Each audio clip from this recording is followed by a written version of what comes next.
Hello mga kabisi minds. So ngayon may inayos tayong power outlet. So tinanggal natin kasi kapag naisaksak natin ang plug, sabay itong mabunot yung socket. So pagbukas natin, nakita natin yung box ay hindi maayos ang pagkalagay ng simento sa gilid. Kaya kapag binunot natin yung plug, sumama yung socket. So ang ginawa natin, nilagyan natin ng dalawang torx screw dito sa loob para hindi na ito sumabay sa pag bunot natin.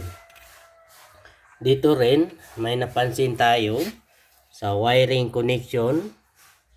So kung makikita natin, dalawang cable ito na blue ang color lahat. So tiningnan natin, ang power supply dito ay line to ground. So ito ang wiring connection na kung saan ay nagtipid ang may-ari sa paggamit ng wire, o kaya ay walang available na color coding sa wire. So dapat dito ay yung isa neutral ay ground. So pwedeng black ang gagamitin natin o kaya puti. Pero dito isang color lang. Ito ang tandaan natin kapag nag-wiring tayo ng electrical. Kapag walang color coding ang ating cable, lagyan lang natin ng tape. So ibig sabihin yung may tape, yun ang live. Itong walang tape, yun ang ground. So ganun din sa line to neutral. Isa lang ang may kuryente diyan. So itong line. Isa naman yung neutral, walang kuryente yan. So ito ang dapat nating tandaan sa mga electrical. Dapat sundin din natin ang nakalabel sa socket. Yan. Kung makikita natin dyan sa likod, may L at saka in. Yung L, yun ang line.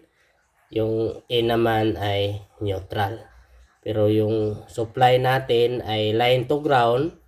Yung ground natin, dyan natin ilagay sa butas ng neutral. So ganyan ang wiring connection na line to ground. So tugang supply ito, kaya nag-jumper lang ng power dito sa kabila para masupplyan yung isang gang na socket. So kikita ito yung live. Yan, jumper natin na ito para masupplyan. Ganun din sa ground o kaya neutral. Jumper din natin yung neutral dito sa kabila para kumpleto yung circuit. So tandaan natin na kapag nag-wiring tayo ng parehong color ng wire, so alamin natin ang line at saka neutral bago natin i-terminate. Okay? Kung may idea din kayo sa mga electrical, paki-share naman sa comment section. Okay? Bye-bye mga kabisi mind.